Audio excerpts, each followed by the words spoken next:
استمرارا لهبدات الكابتن خالد الغندور، مش بس هو، لا، هو واصحابه وصبحي الرجاله اللي مش مقصرين بصراحه، ولي الامانه على قناه الخرار.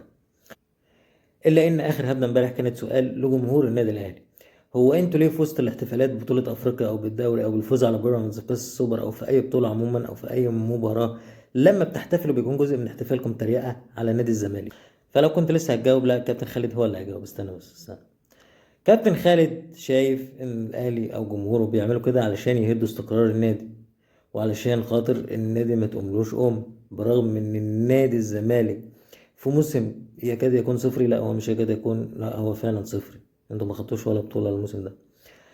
فانتوا قاصدين تهدوا استقرار الزمالك، انتوا قاصدين الزمالك ما يقوملوش والحقيقة انا لو بجاوب على السؤال ده، فايه المشكلة على فكرة؟ يعني ايه المشكلة ان انا ما ابقاش عايز الزمالك يقوم له؟ ايه المشكلة ان انا اكون عايز الزمالك ما يبقاش في استقرار؟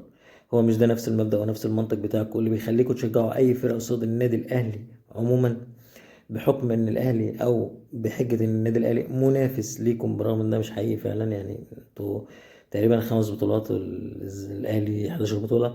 ما علينا تجاوزا عن هذه النقطة. انا ما عنديش مشكلة. ايه المشكلة؟ يعني انا مش عايزك تستقر. هو مش ده نفس المبدأ والمنطق بتاعك ان انا بحجة ان انا منافس ليك فانت مش عايز نكسب؟ لا في دوري، لا في محلي، ولا في افريقيا. فطبيعي ايه المشكلة؟ أما نفس المبدأ ونفس المنطق. انا مش عايزك تستقر، مش عايزك تبقى كويس. طبيعي.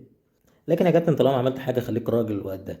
انت ليه بتعمل بريء؟ يعني ليه لما تبقى عايز تبقى كياد وزملكاوي وجامد وبوم وطخ والجو ده، ليه تنزل تويتات؟ ليه تنزل تويتة قبل مباراة الاهلي والوداد في النهائي وتقول فيها اهو ما عادش ليك حجة بقى، انت هتلعب مباراة على ارضك ومباراة هناك مباراة عودة وها ها ها وخسارة سان داونز والخمسة والتريقة والتقليل من الاهلي طول الوقت؟ ليه انت صحابك على القناه، صبحي والرجاله، صبحي عبد السلام الحاج صبحي، علينا ليه مننا كل تحية الحياه.